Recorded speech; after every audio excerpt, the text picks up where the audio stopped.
but just to set the context, I'm assuming we all have just had a chance to look at the latest report by IPCC on the first working group, which establishes that the human influence on climate change is unequivocal, unprecedented, and irreversible, which is different from the previous AFI report, which said that the human influence was highly likely. So it has gone to unequivocal. There is no debate about the human influence on climate change. So science has never been as clear as this. This might be the last warning which we would receive in time to make any change to our impact on climate. And it's time that we really get going on changing the narrative about talking about what we need to do to actually getting to it. And that's where this project comes in. So without much ado, before I get you all to the nitty-gritty of the project, I would like to invite Mr. Bernard Ray, Head of Cooperation Delegation of the European Union to South Africa, to introduce the Climate Change Champions Program. But maybe before he starts, maybe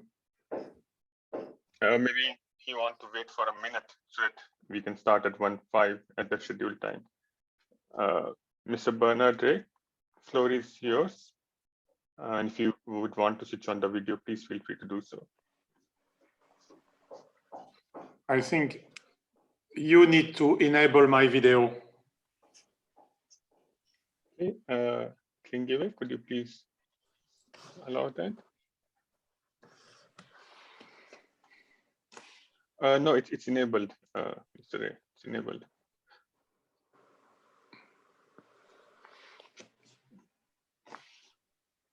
You would just have to switch on the video from your side, Mr. Ray.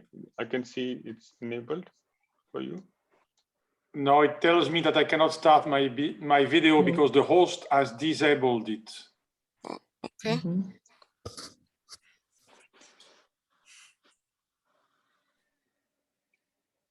Apologies then. Klingeve, could you sort it out? It's okay. Move to that.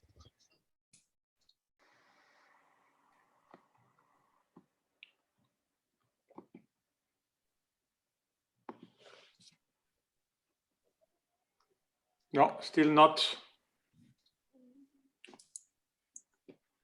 Okay. While we Klingeve sorts that out, Mr. Ray, should we invite Luis to go to the welcome note, and would you want to come back on the introduction part?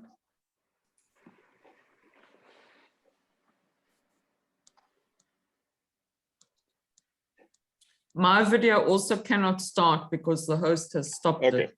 I think it should be able to do now. Please try once more. Oh. Okay. Mr. Ray? Means Mr. Ray's video. Yes. Yes. Okay. That's fine. I don't need to come in front of you. I'll stop mine now. Mr. Ray, back to you. Yes. Well, good afternoon to everyone and all participants, all colleagues. I hope you can see me well.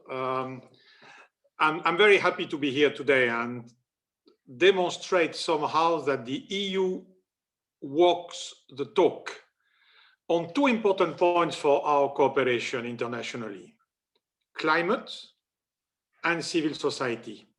And maybe I will give it's a long journey you have gone through, and I will recap it and provide it maybe a wider picture.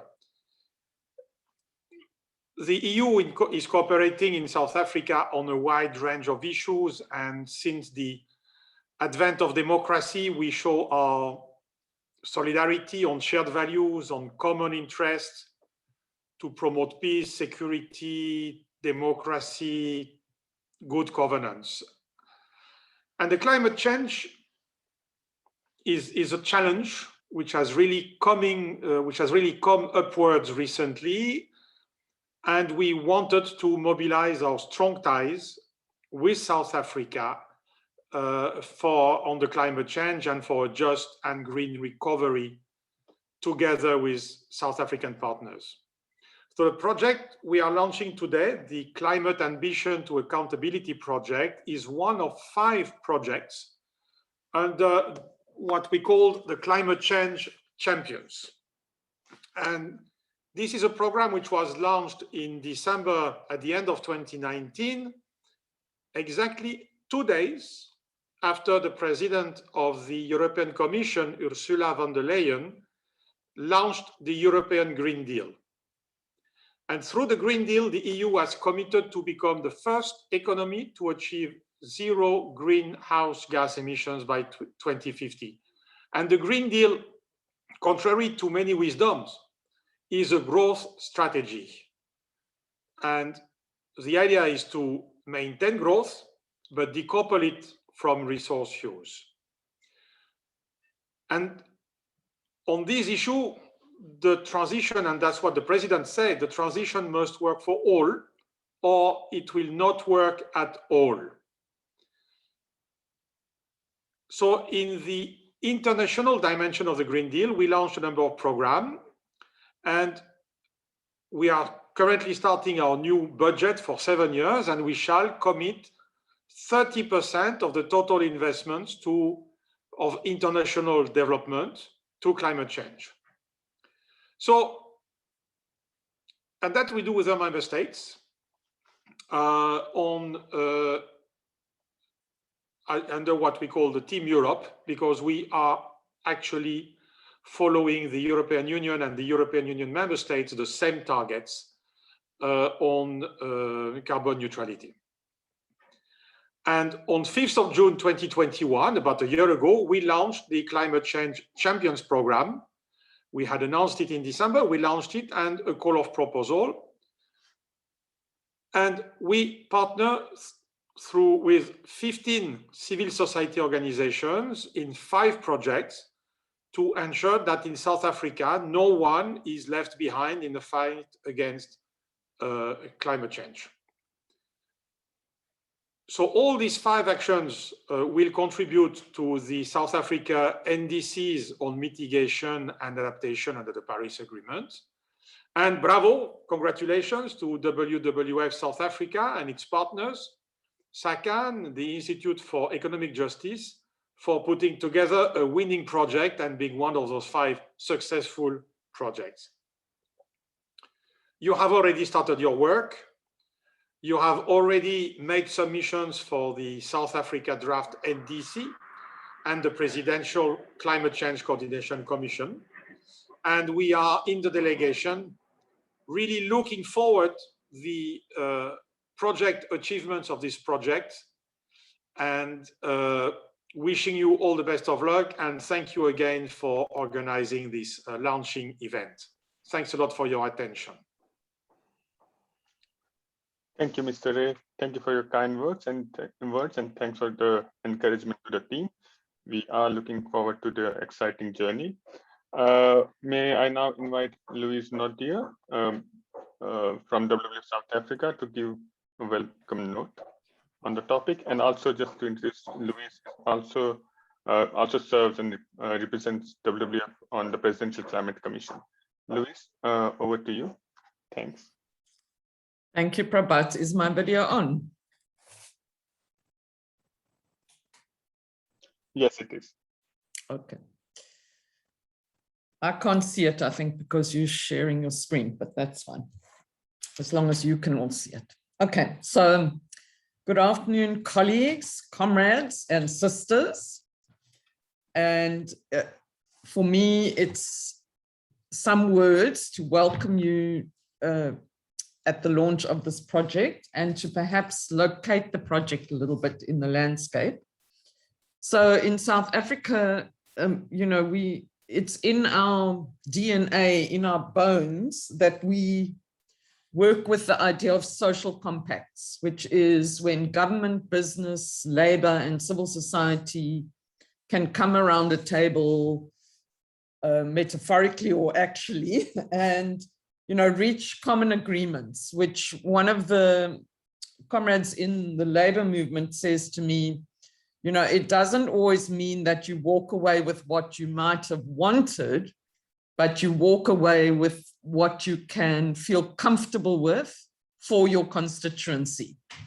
So, and if we are taking a social compact approach in this country, you know, that really does need a very strong civil society voice. And I think in South Africa, we do have quite a mobilized civil society under different formations, and I'll speak about that a bit later.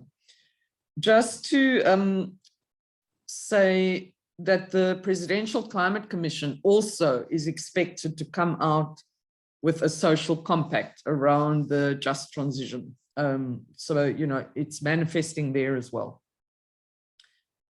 So I want to use, I don't know how many of you know George Monbiot. He's a writer on environmental and social issues and a speaker and so on. Anyway, he says that human beings use stories to make sense of the world for ourselves. And he says there's one sort of story template that is called the restoration story, that he thinks, you know, we need a new restoration story for the current crises that we are facing, foremost among them climate change. So the restoration story goes like this.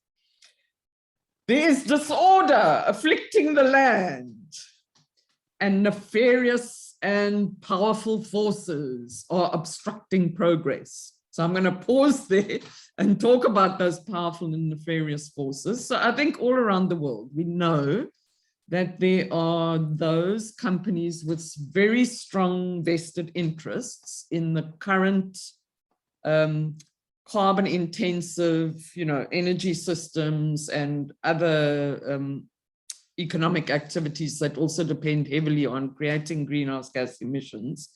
And this is true in South Africa. I've been in the policy space since, I don't know, 2009.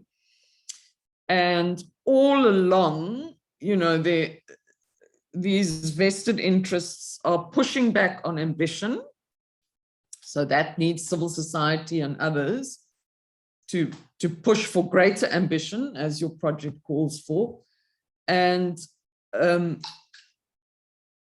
so they limit ambition and they cause delay. And that is, you know, really the strongest factor, I think, that has held us back. And these vested interests, you know, they have allies in government and so on as well. So we're up against powerful and nefarious forces.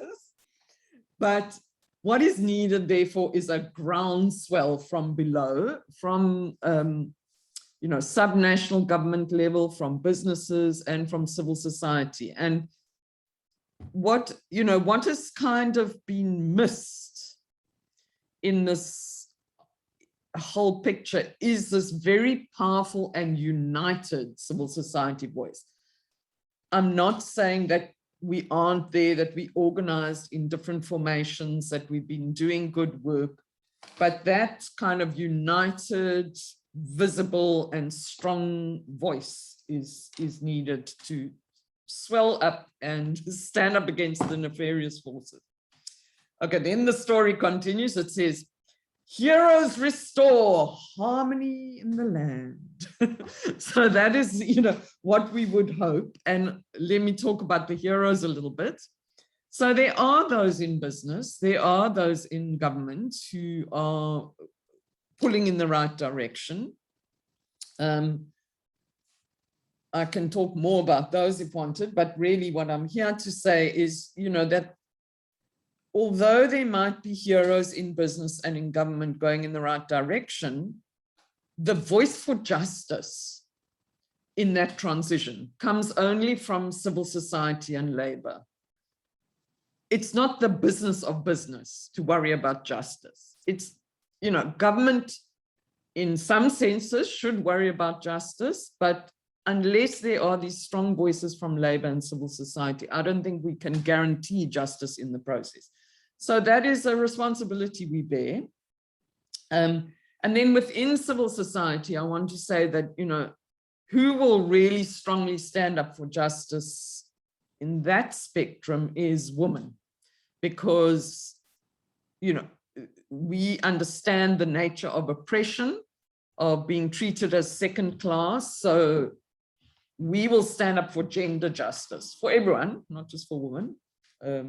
But, those are powerful voices. And then, of course, youth who have to carry this fire into the future. It's important. And so it's really good that the project focuses, particularly on those constituencies and those groups. Then I'll just speak a little bit about the opportunities facing you and close with a comment. So there are opportunities in the policy space, and I must say that one of the things that has hampered civil society being strongly interventionist in the policy space is that often the kind of technical jargon and technicalities are used to obscure issues, and it keeps us out. And so I do think it's really important that the project is going to empower people to actually be able to engage with that stuff. You don't have to drown yourself in it. It can all be explained in plain language. But when somebody wants to counter ambition and pull it down through some technical stuff, one has to be able to say, actually, that is not that accurate, and have that at your fingertips. Again, it doesn't have to be in every single climate activist, but among us, we need those activists who can engage with that. So on that sort of, the more technical side, there's a mitigation system coming, which is going to give a carbon allowance to every company that emits above a certain level of emissions. And it is really crucial that that mitigation system come out correct. At the moment, the way it's being designed, it's basically going to give those who have historically emitted a bigger share of the allowable emissions going into the future. So, which is not helpful. The carbon tax is being revised. So that's a place for, and then the climate change bill is going to hit Parliament fairly soon. And then on the accountability side, there's lots of programs in government that are seeking to implement some of the sort of ambition policy dimensions. For example, there's a green transport strategy from the Department of Transport. The Department of Trade, Industry and Competition is developing master plans. And the minister just instructed that everybody's key performance indicators must include green dimensions. So those are all arenas for, holding government accountable, holding ourselves accountable, looking for opportunities. And then there is the Presidential Climate Commission. And I encourage us as a civil society movement to keep the pressure on there, to knock on those doors and to make our voices heard there. And there are allies for that within the commission. And then, of course, I think Prabhat is telling me my time is over. Noted, Prabhat. So I will end with this. I think that it's really important that this project be a vehicle. It's not the only intervention or the only initiative, but it holds the potential to be a vehicle for civil society to develop a minimum platform that everybody can agree on, that we all can rally around and build, that movement and that groundswell from below. And then, I've long been an activist, one of my incarnations, and I've always thought, what really builds unity? And my answer to that is you build unity when you do things together, not just when you talk. And that kind of unity in action, I think this project holds, is one arena of action where we can build that unity together. Thank you, Prabhat. Thank you, Louise, for that incisive overview.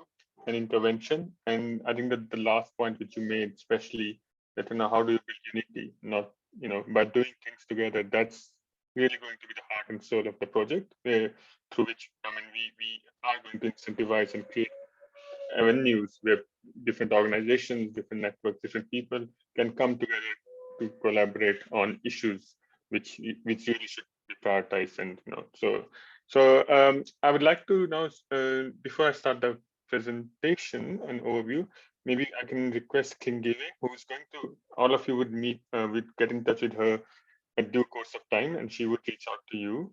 She would be playing an important role in this project and has just joined us last month as the Secretariat and Activities Coordinator. So can I request Klingeve to put up the first poll question, and we can give a minute for everybody to respond to that question. Klingeve?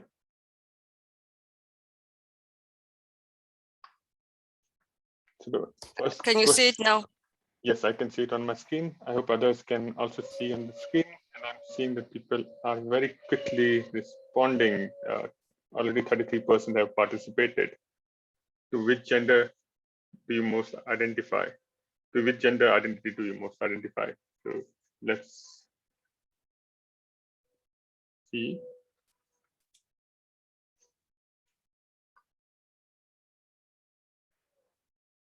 Okay, so I think the point, yeah, 80%, just waiting for the last few participants to respond to the question.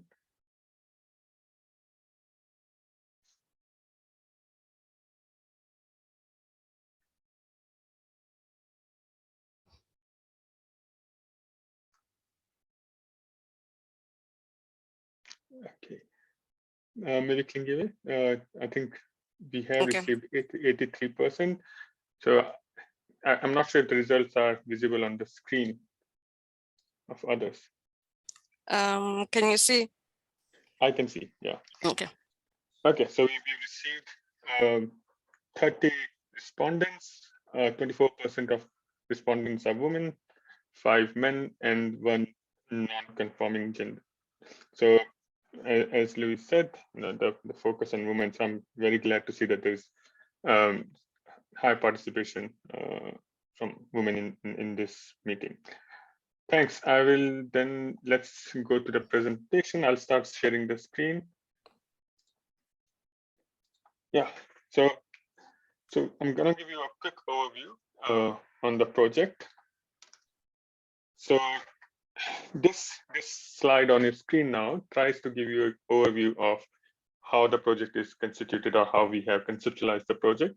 On the far left, you see the project team comprising of our partners, South African Climate Action Network, who is a network body engaging with different civil society organizations on climate policy issues, Institute for Economic Justice, who come from a very strong research and policy research background, and also a focus on the justice dimension of climate change. And then WWF, we will be leading the project and providing the broad management of the project also.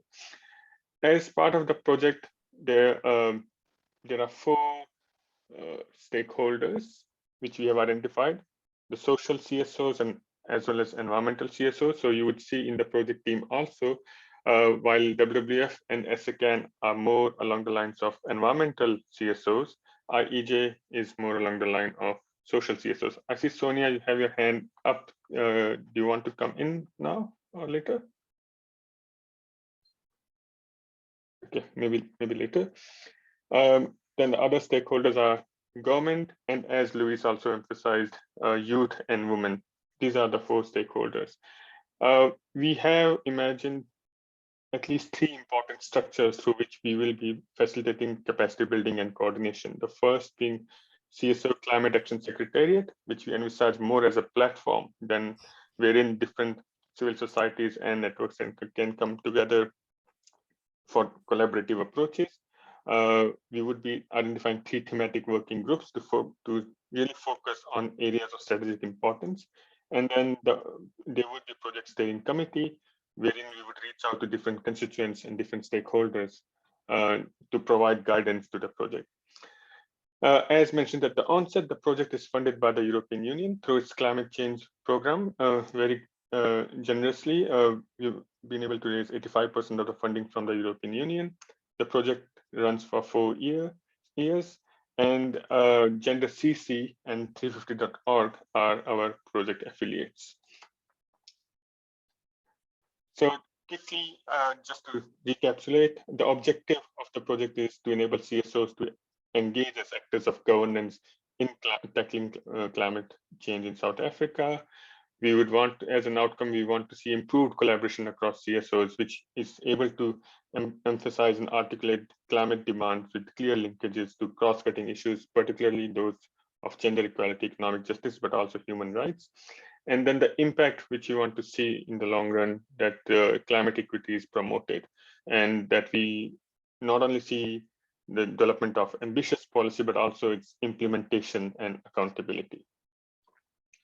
The capacity building element is the campus which guides the overall project. It's the golden thread which runs throughout the project. We will be through the various project activities, we'll be enhancing capacity of South African civil society organizations.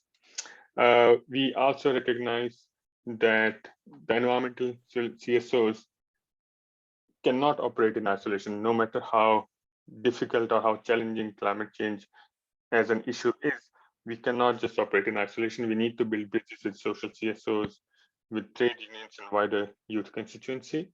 And that's why we think that institutional capacity needs to be strengthened by means of coordinated action, by finding ways to build knowledge, but also sharing it in a way that it reaches wider audience, and ensuring that there's a wider participation in the policy processes.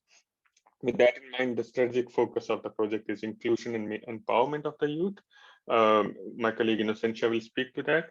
And then mainstreaming gender equality, economic justice, and human rights, as I mentioned. So before I invite my colleague Thando to come in, maybe we can just quickly have the second question up on the screen. Kingiwe? Okay.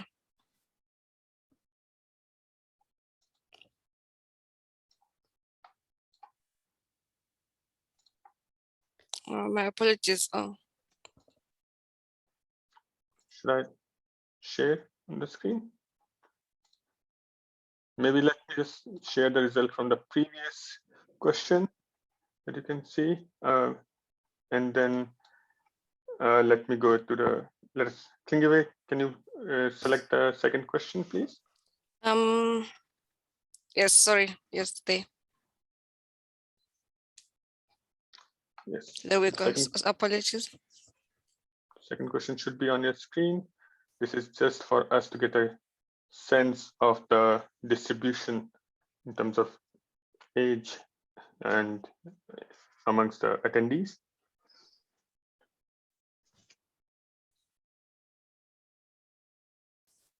We'll have it for another 30 seconds.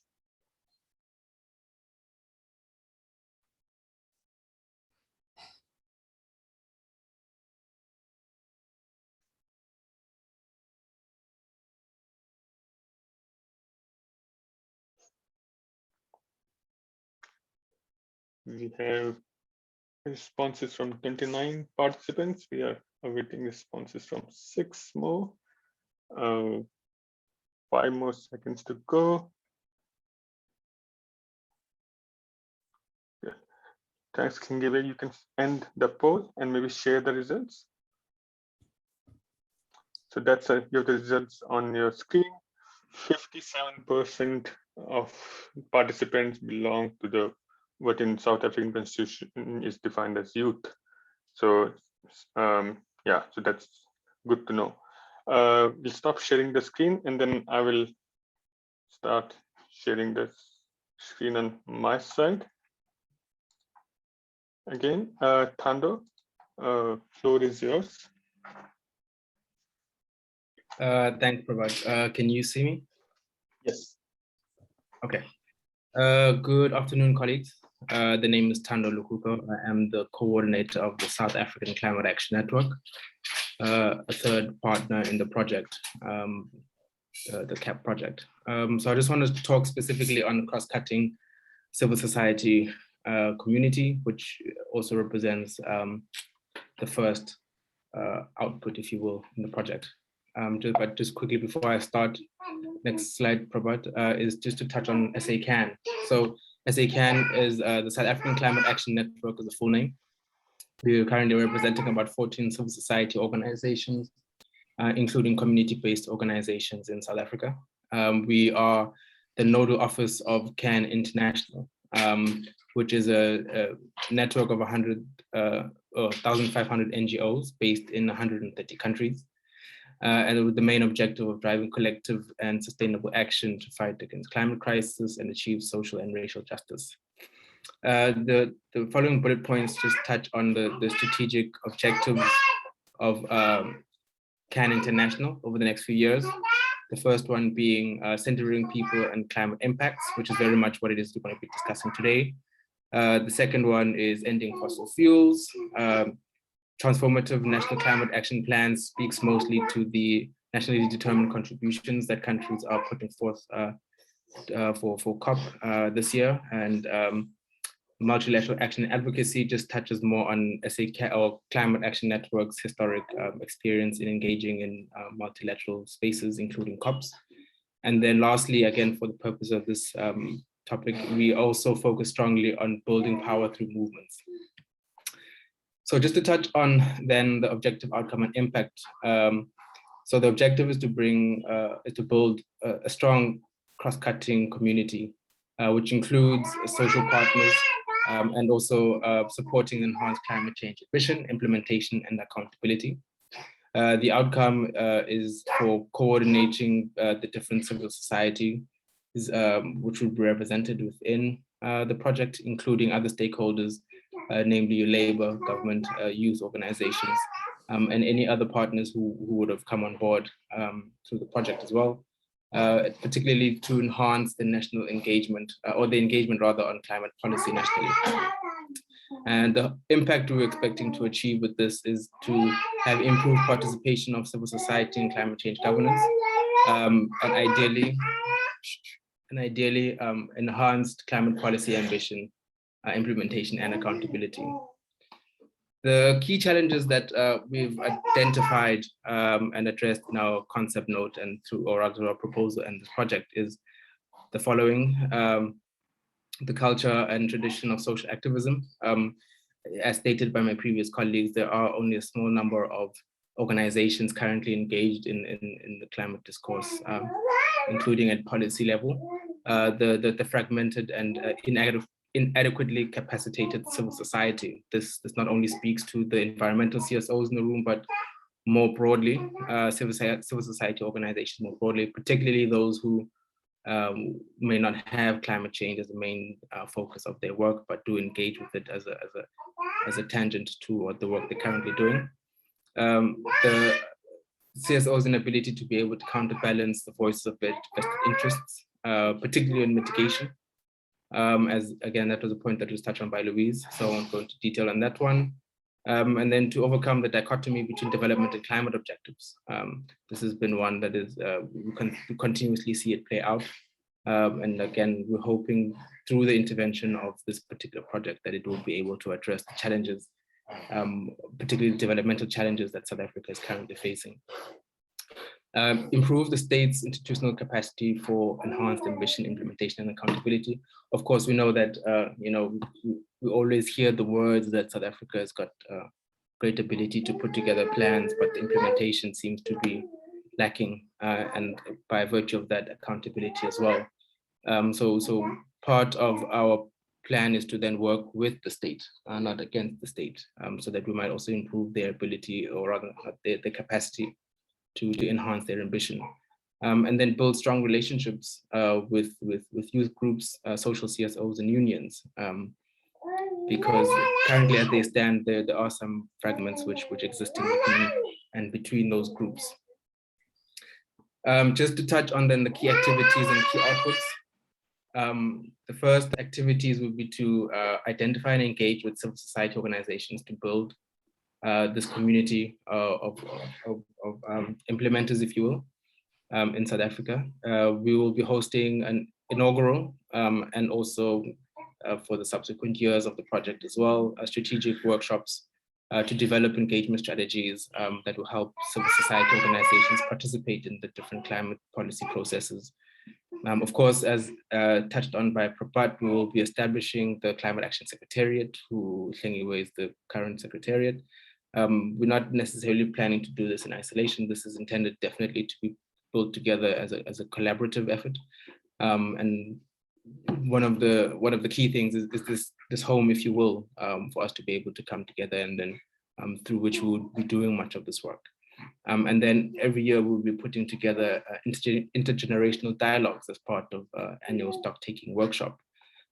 Because again, youth being a very critical stakeholder in this project, we need to create an active environment where we can discuss across generations as to what is being done and what more can be done to address the challenge of climate change. The following outputs then are also envisaged. Of course, the CCAS will have regular strategic and implementation plans that are functional.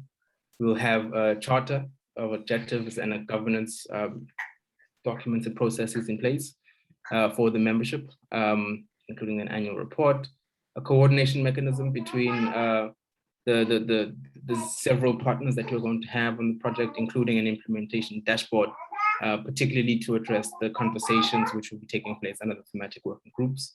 Also just to note that the thematic working groups aren't necessarily for us to decide what they are, but it's to be decided upon by those parties who will be participating in the process, including then TORs and other structures which are important to that function.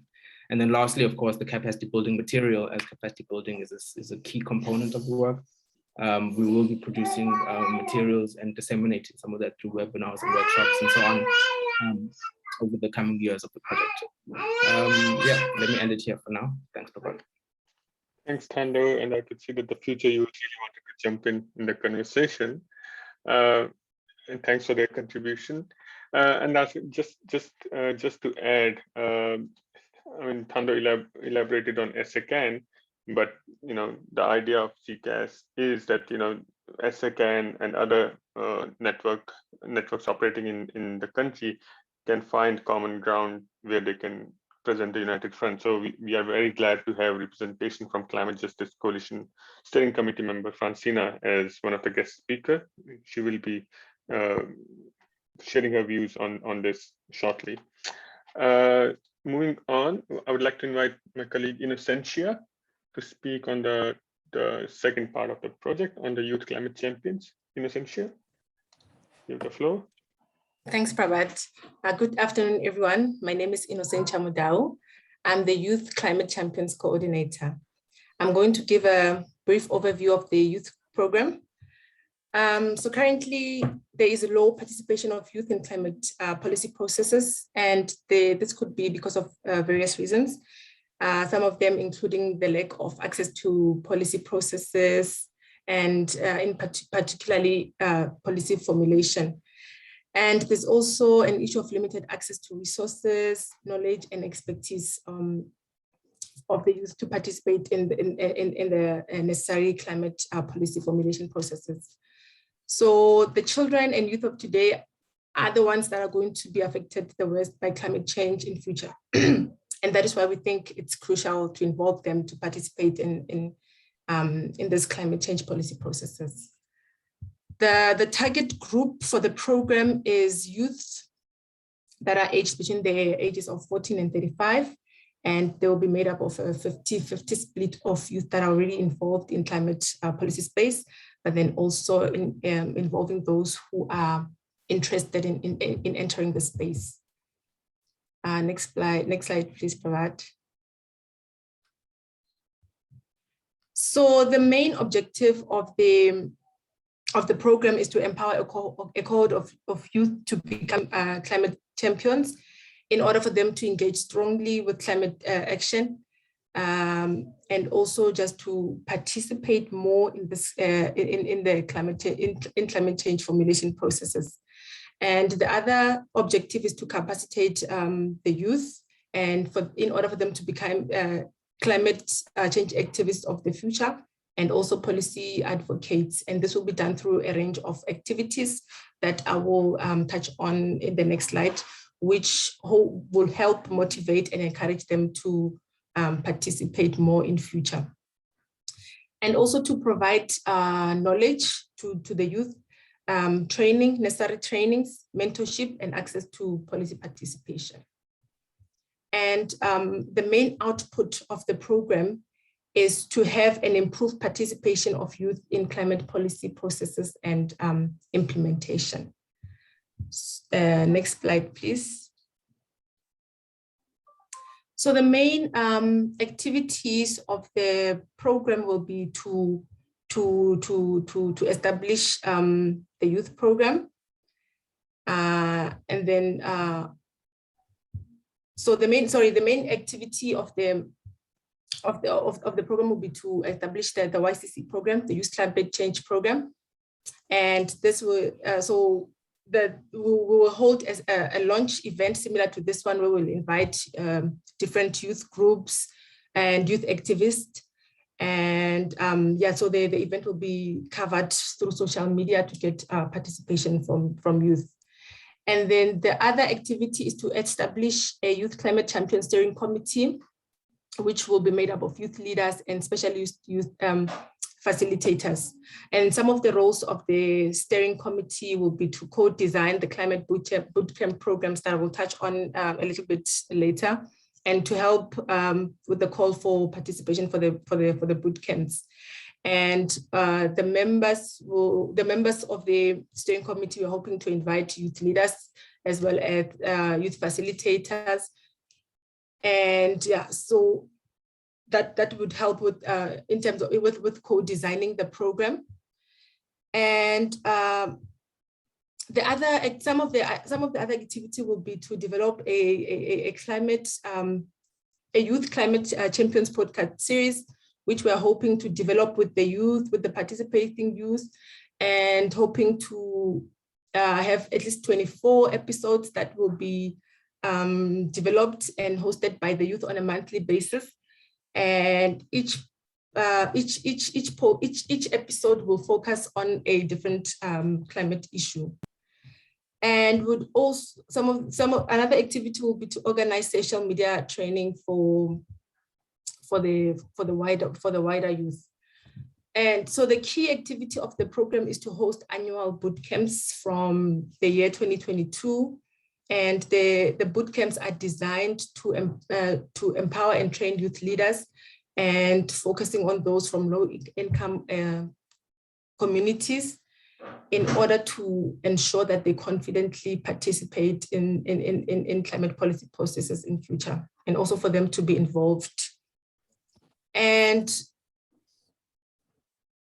also will be the participants of so there will be a public call for youth call for bootcamp participants, and hoping to invite youth leaders on an annual basis, and 75% of them will be from low-income communities, and also trying to maintain a gender balance of 50-50 between youth that are already involved in climate spaces, as I've mentioned, and also that are interested in entering the climate space.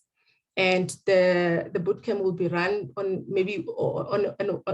there will be the bootcamp will run in the upcoming years with 1 week of online preparation, but also 1 week of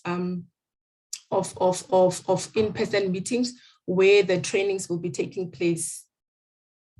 And another activity will be to employ 6 youth champions for an internship program, where they will participate in different climate activism and advocacy work, and also help with running, with writing in blogs, sending out social media information to the youth.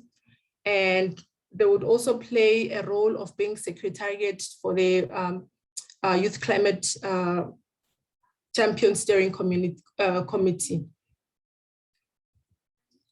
And also through the program, we are hoping to develop training material on climate policy, politics, and from there we'll be developing webinars, reading materials, presentations, and also we'll be hosting a youth climate, a youth parliament that will be attended by the youth that we are targeting.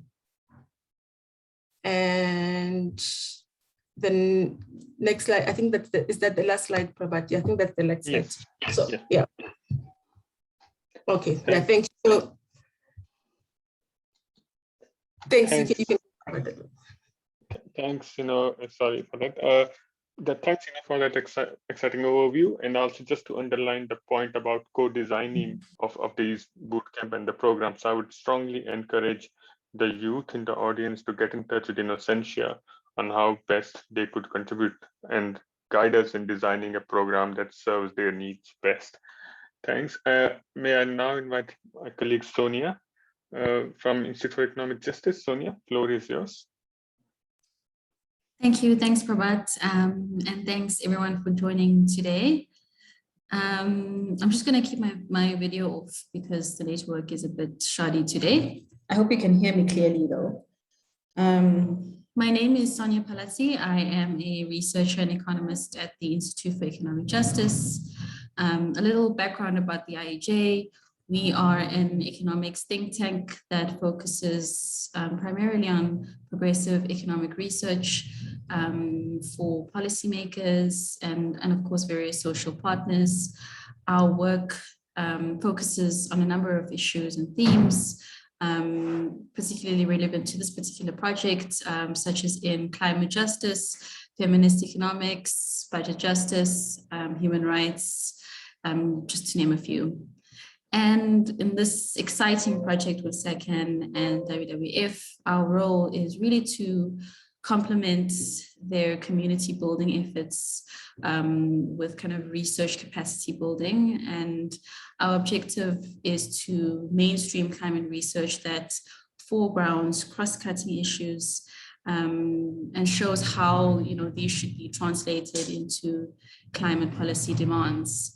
This is also to incorporate kind of the social demands of climate change, such as gender and inequality, and articulate the implications of climate change for our economies, and show how climate policies are kind of either hindering or supporting better alternatives. So really our objective is to center evidence-based research on climate change that directly incorporates important themes that have a gender analysis or gender lens, and incorporates a human rights-based approach to economic justice, which I'll talk about in the next slide.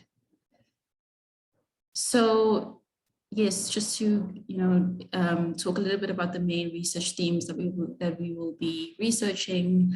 Of course, we're talking about climate justice and thinking about how we articulate what this means, and being clear about who benefits from climate policy, policies elevating kind of alternatives from below, and very strong bend towards empowering youth voices. And of course, understanding that climate justice is not effective without economic justice. Understanding that climate justice really intersects with and reinforces economic justice. And our aim is to explore kind of the economic conditions that are required to achieve climate justice or a just recovery from this particular moment.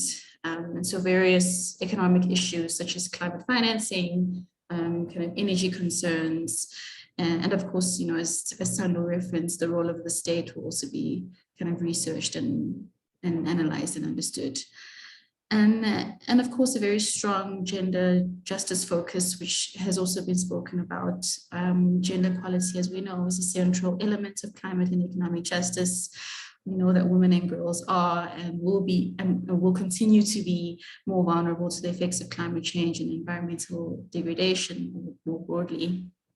And so we intend on kind of grappling with what policy interventions that incorporate a gender lens can be used in this particular project.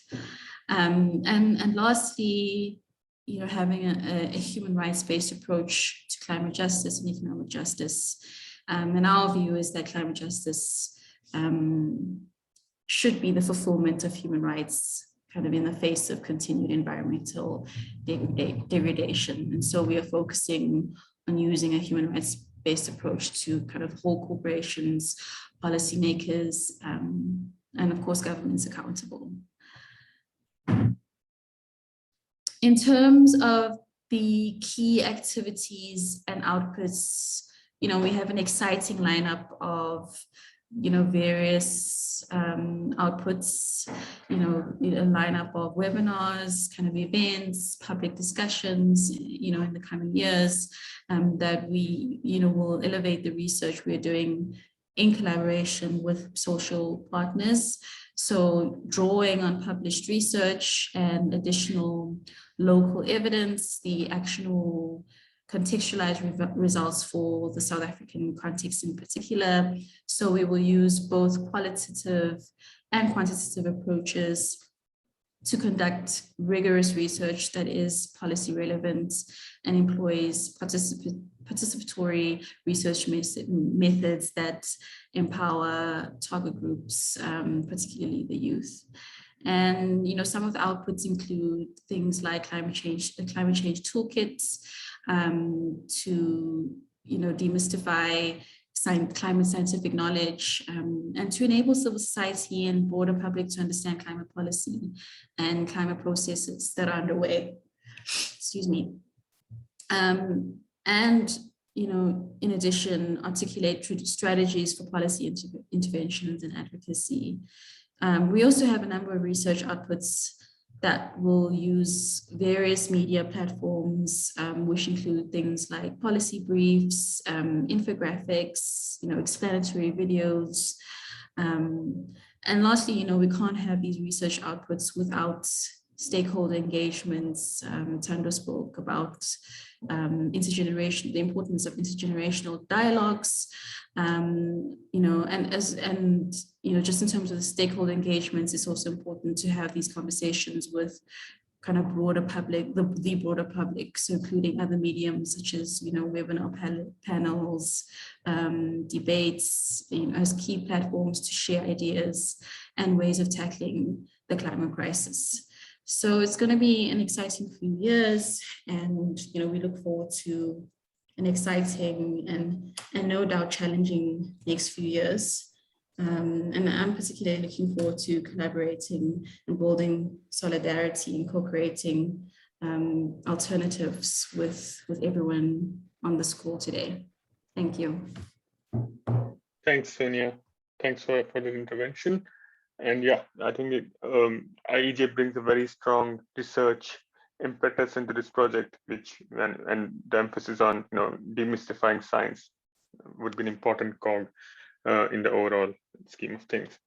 And maybe just to then summarize, so this is how we, as a project team, this is how we oversee these three presentations or thematic work these three outputs will be carrying. So we have a project management team at the center, which keeps an eye on how things are connecting, things are on time, etc. But then what Thando presented forms a part of the first output, which is cross-cutting civil society community. What Innocentia presented is what is the second output on youth climate champions, and what Sonia presented is on mainstreaming the cross-cutting issues, very important issues of gender equality, climate equity, and right-based approaches in national climate policies. And they feed into each other, and then they strengthen each other. So that's the overall view of the project, and I would end it there. Just to reemphasize the finding from the latest IPCC report that human influence on climate change is unequivocal, unprecedented, and irreversible. So there is no time for denial, delay, or diversion. It's the action now. We need to act now, and we need to hold the power to account. So I'll stop share there, and then I will ask Kingiwe to present one more, the last question, Kingewe, and then we'll go to the panel discussion straight after. Kingewe. So it's on your screen now. Which organization do you represent? Would be good to see the distribution here.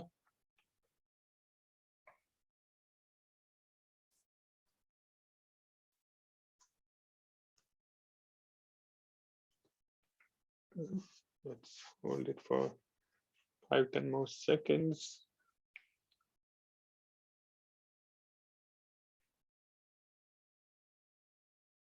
Received inputs from 26 participants. Let's give it last 5 seconds. Great, thanks. Kingewe, do you want to share the results of the organization? So that's the result on your screen. We have good representation from CSOs and international organizations, but also representation from business, government, academia, and other. Thanks for that, Kingewe. You can close the poll. Good. And then I would like to invite Francina Nkosi, who is member of the Climate Justice Coalition Steering Committee, for her views on the topic of panel discussion. So let me also share the screen so that you can see the agenda on your screen. The topic for the panel discussion is climate ambition, action, and accountability in South Africa, the role and voices of CSOs, youth, and women in an unpredictable climate. So Francina, the floor is yours to present views from CSO's perspective. Thank you very much for having me, and greetings to everyone. I'm happy to be part of the launch of this project. I'm a member of the CJC Climate Justice Coalition, and it is formed by community-based trade unions, grassroots organization, and civil society. My contribution on this one is that we need to have a social cohesion whereby the communities are joining willingly, fully, and also having a passion of changing the way things are. As a coalition, we have a book called A Green New ESCOM. The reason for us as communities is to transform ESCOM and ensure it provides affordable renewable electricity for all. But this is not happening. And for communities who are affected by this giant monster, I would say, with the emission, is that we need to be together and also come up with a way of unity, because without unity, there's no way we can hold these corporates accountable. And a green new ESCOM can also drive South Africa's green industrialization, creating millions of decent jobs. As you know, most of the communities are losing jobs. But if we can be able to hold these corporates accountable and also coming up with community-owned projects, the green ones, that way it will lead to changing to the just transition, because for us, we need to promote the just transition so that we opt in these polluting projects, but to the green ones, so that we can save this continent for the future generation. I don't want to be long. This is my small part of contribution, and also saying this is a good move, what WWF is doing. And also, as all of us as community members, as civil society, as whatever, we need to join in hand on holding these corporates accountable.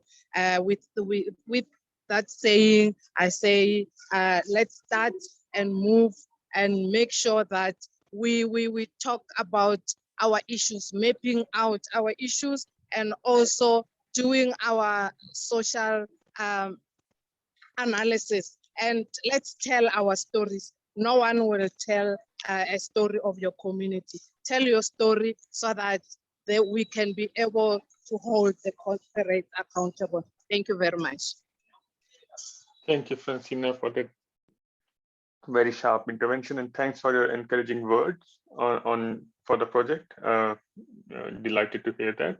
May I now invite Ditebogo Libya. She's Youth Programs Associate from South African Institute of International Affairs, SAIA.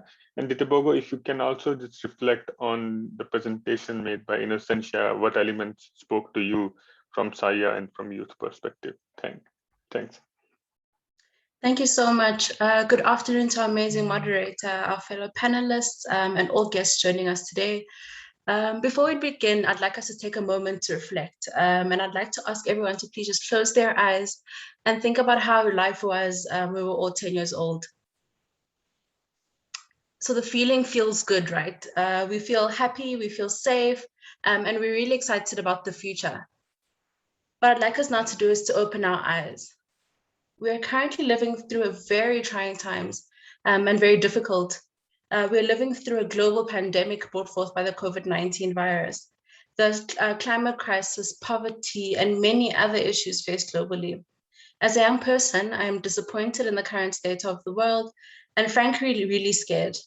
The crisis has opened our eyes to just how greedy we are as humans and how we've lost our moral compass. The science has been clear, as was mentioned earlier on. We need to change our relationship with the planet. We have less than 9 years to save the world from irreversible damage. And as a young person who is the custodian of the present and the future, I cannot help but ask, are we doing enough? As a young person, I believe that climate justice is social justice. Climate justice is intersectional. I'm also thinking about the lived experiences of many people in vulnerable communities, people in South Africa. Social issues such as unemployment, inequality, access to electricity, crime, gender-based violence, and so many that still plague our society. As young people, we're inheriting a world that is nothing like what we pictured when we were 10. And that is why I have had to be a part of and supported global youth-led movements calling for climate justice. We need our world leaders to place urgent action again on the climate crisis, with the understanding that it poses an existential threat to humanity. Not only that, but it exacerbates social issues that we're faced with. The global pandemic has opened our eyes to social injustice and the adverse effects of climate change on vulnerable communities. It has presented the perfect opportunity for us to course correct, to change the system in place to allow us to adequately address the climate crisis in a way that ensures that no one is left behind and everyone finds their way in the discourse. Young people have, considering these trying times, continued to advocate for climate justice online by attending meetings such as this, attending webinars, creating awareness of the crisis and calling for urgent action. But I cannot help but ask if the leaders in our society, can we honestly say that they've done enough to address issues of sustainable development in our communities, in our country, and even globally? Over the past few years, I've worked with young people in South Africa and in the African continent to discuss our vision for the world and how we think we can get there. And I think some of the projects that Innocentia mentioned does help us get to the world that we imagine. These are principles that to get there. Principles such as intersectionality, good governance, safety, and equality have emerged when we had discussions with young people. These principles that ideally every society should possess and should be reflected in climate policies. The world is failing young people because we are forced to inherit a society that we do not deserve. And it's become really difficult to help shape a society because the decision-making spaces are usually very difficult to break into, much as Innocentia mentioned, and mostly occupied by the older generation. It is exclusionary by nature, not only for young people, but for people from the most rural and vulnerable communities. But I must admit that the space is becoming, beginning to value the input from young people. However, it must be valuable, it must be meaningful, excuse me.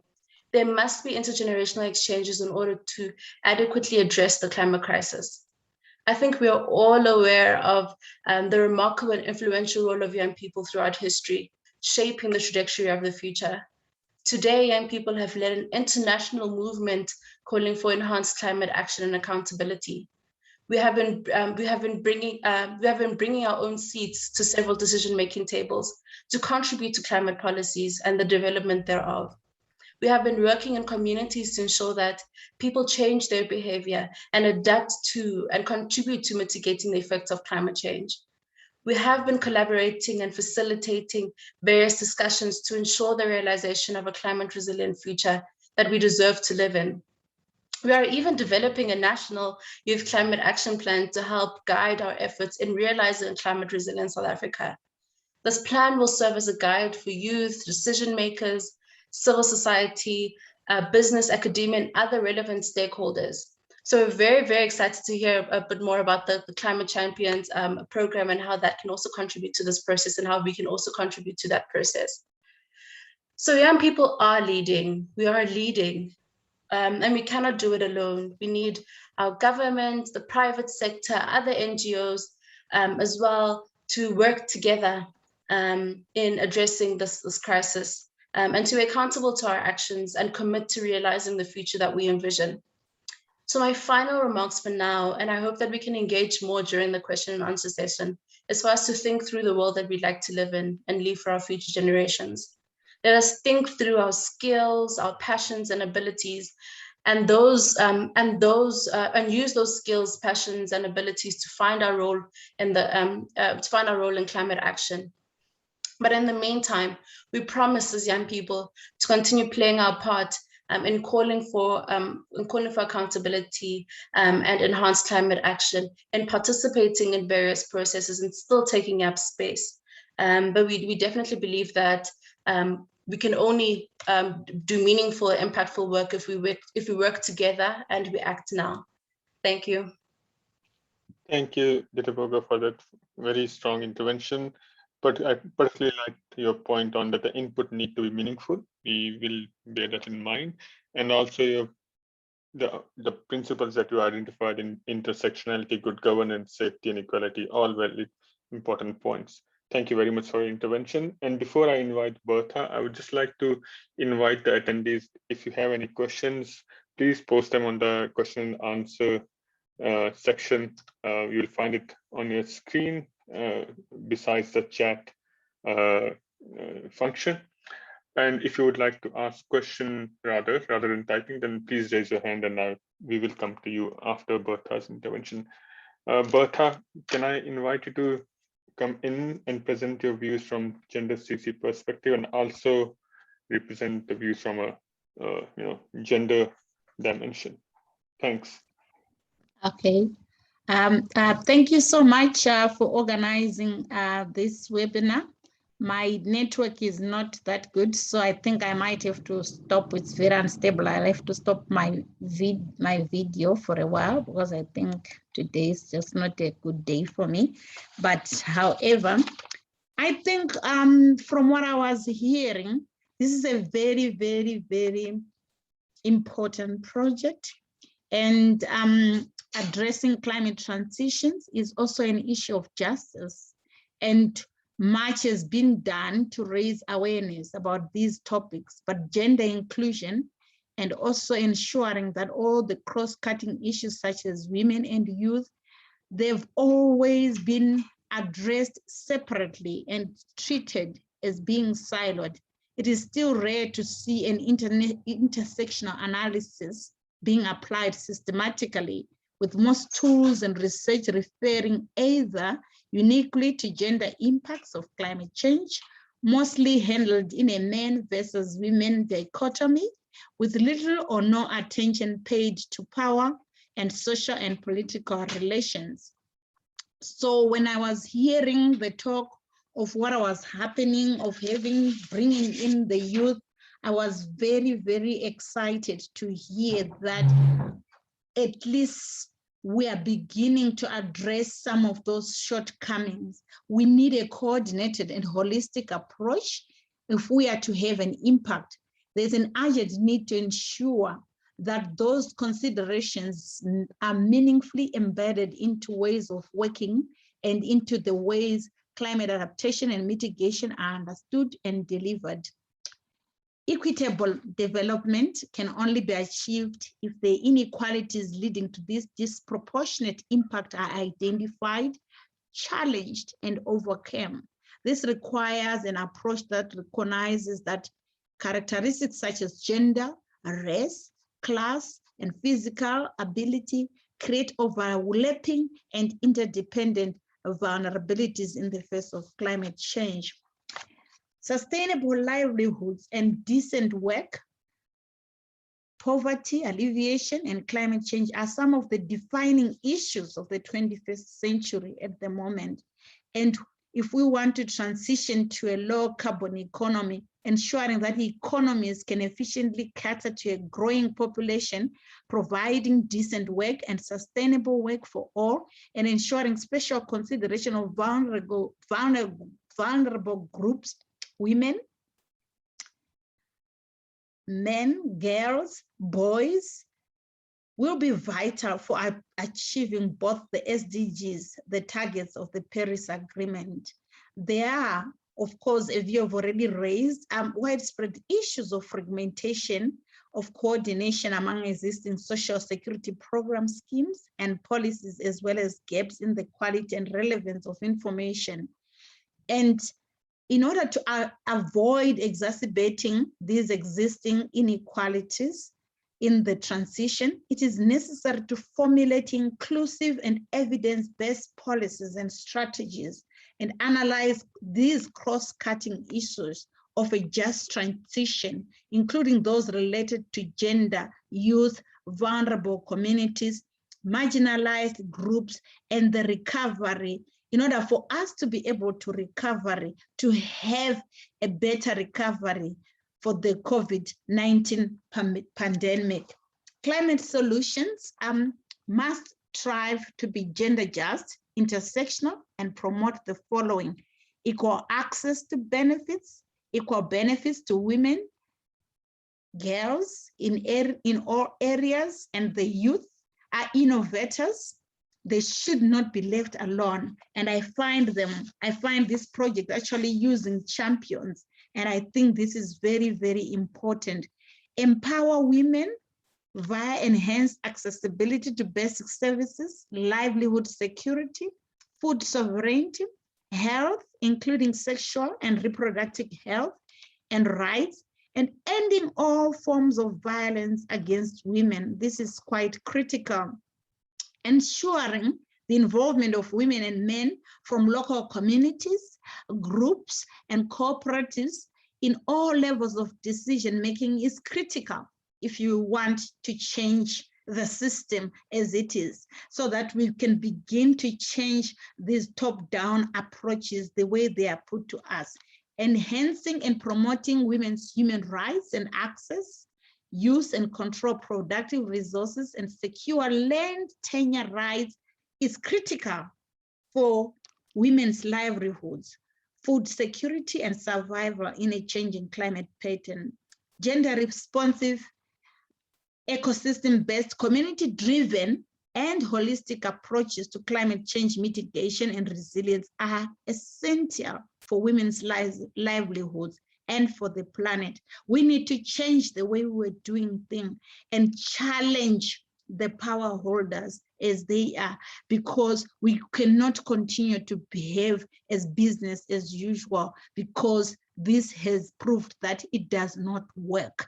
And the COVID-19 pandemic has showed us that if we continue as business as usually, we are heading towards a serious catastrophe that will never be able to, will never be able to forgive ourselves.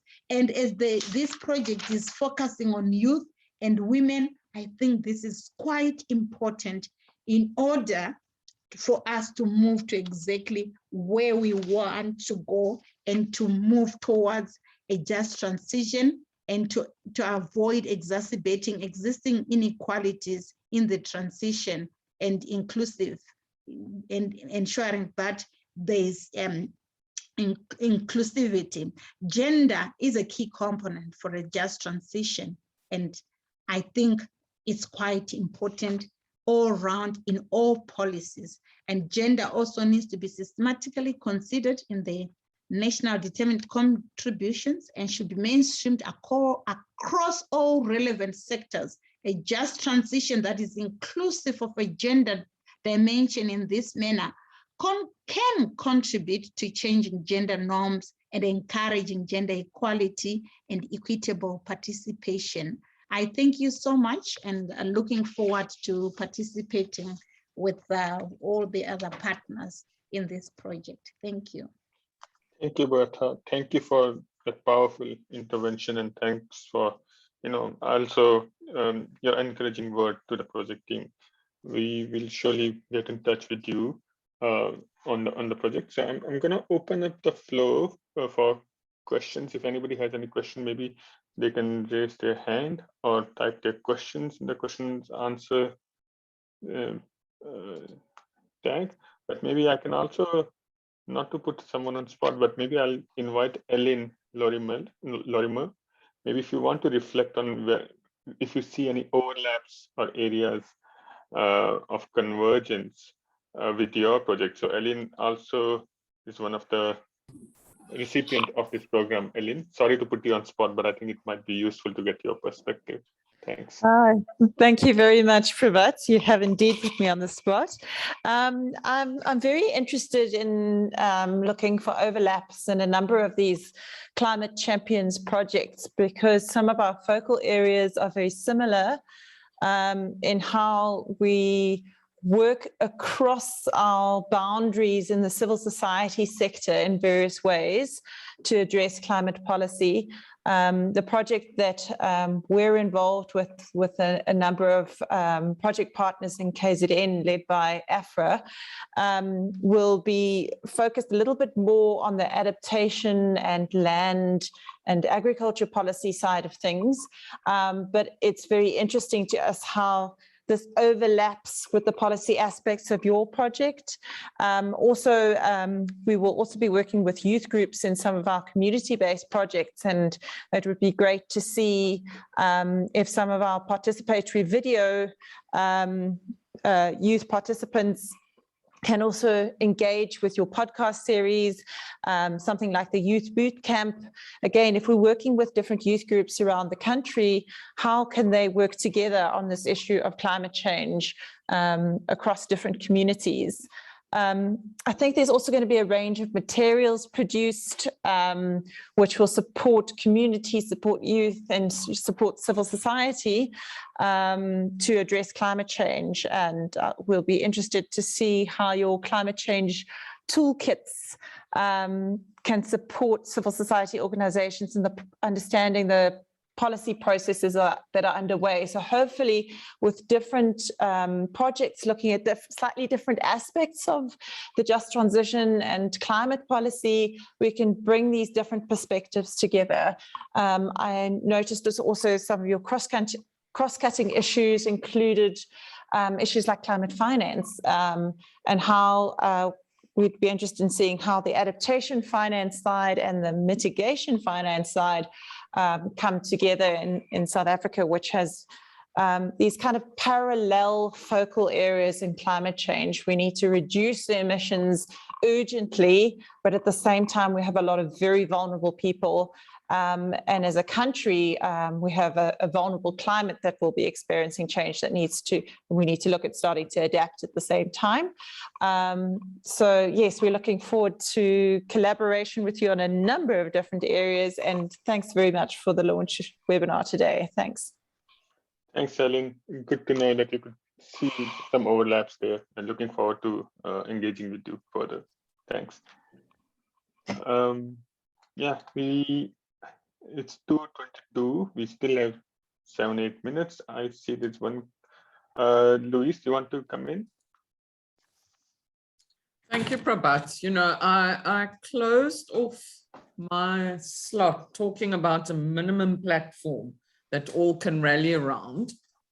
And by that, I mean a minimum set of demands or minimum set of proposals, which, you know, I don't think it's always only about demands, though those must be there. And I just want to float two. The one is this idea of net zero by 2050. Now, in the Presidential Commission, we actually got to a point where there was consensus around that. And I think if all corners of society and the country rally behind that, then we are much more likely to, you know, pull in one direction. Obviously, you know, 2050 is far away, and we know from the science, as one of the speakers said, that we have to act, you know, very urgently now. But at least if we have a peg in the sand that we're all aiming for, I think that that is one minimum kind of thing you could consider. And then the other one is, I'm hearing from Labour the idea of a just transition centre in South Africa, which can support particularly Labour, but also communities. And then also a lobby for a just transition fund. So, you know, there's all kinds of climate funds that should be coming to developing countries and so on.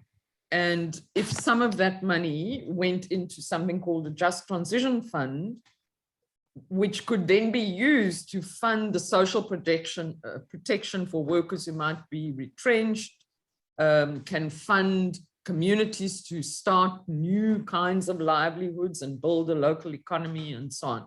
So I offer you those three ideas to consider. Thanks.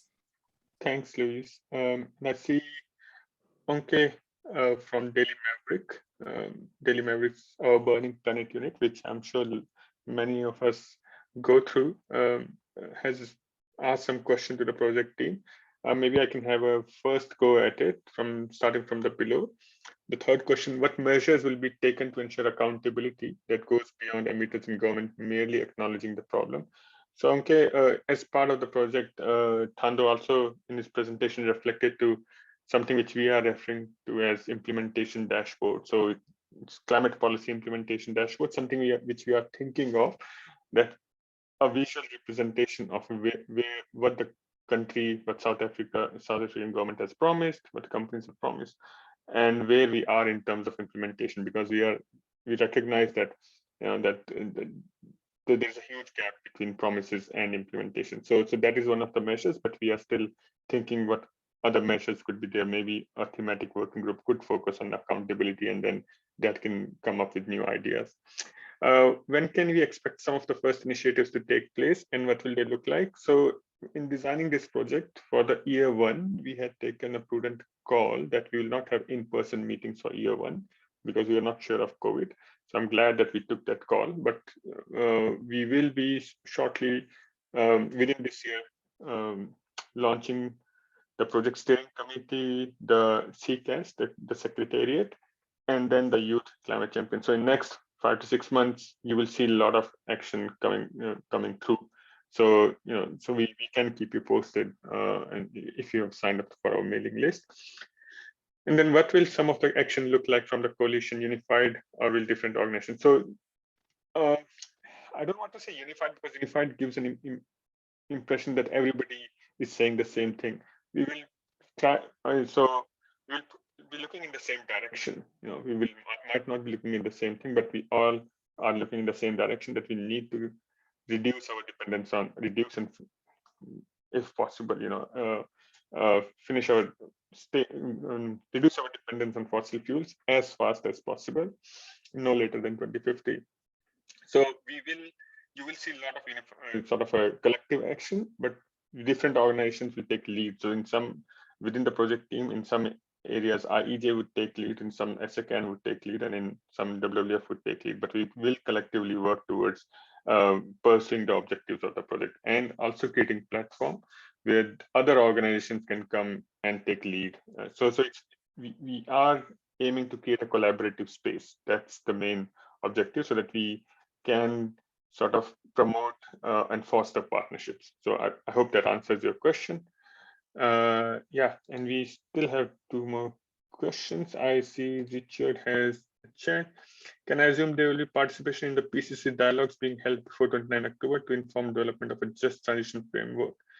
Definitely, Richard. And I'm sure through SACAN's guidance, we will be providing more inputs into that process as SACAN, but also hopefully we would be able to reach out to CJC and other networks and explore the possibilities of presenting a much more sharp but much more louder input, a collective input into the process. Thanks for that question. Any other question and comment? I have 2 minutes. Maybe I'll just ask other panelists if anyone wants to come in and add any point. I see none. Tando, do you want to reflect on any point on the feedback Francina gave, or Francina de Tobago and Bertha gave? No, I think they have a pretty good intervention. I got nothing to add at this point, man. Thanks. Sonia, do you want to respond to the comments made by our panelists?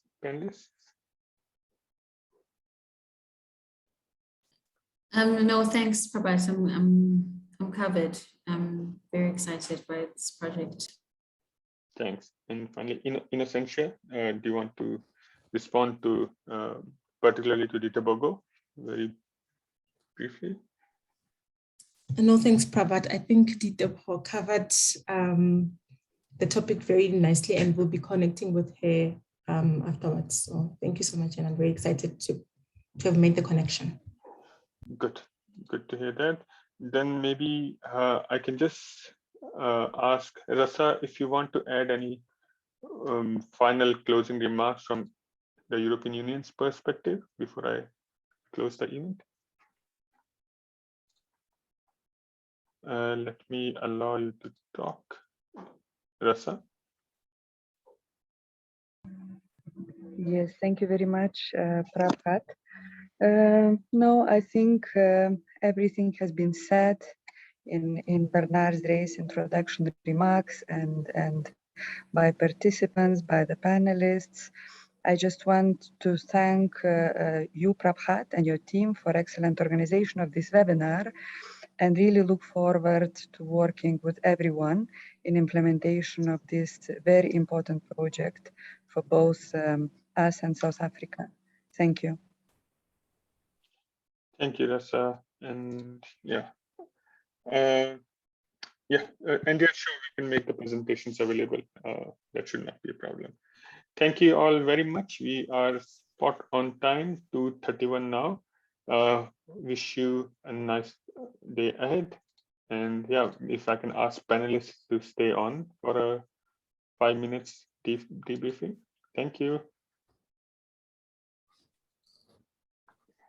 Thank you, everyone. Thank you. Thank you. Bye.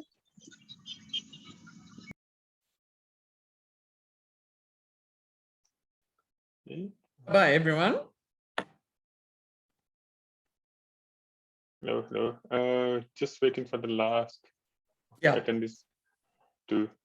Basani, you can stay. I can allow you to talk if you want to.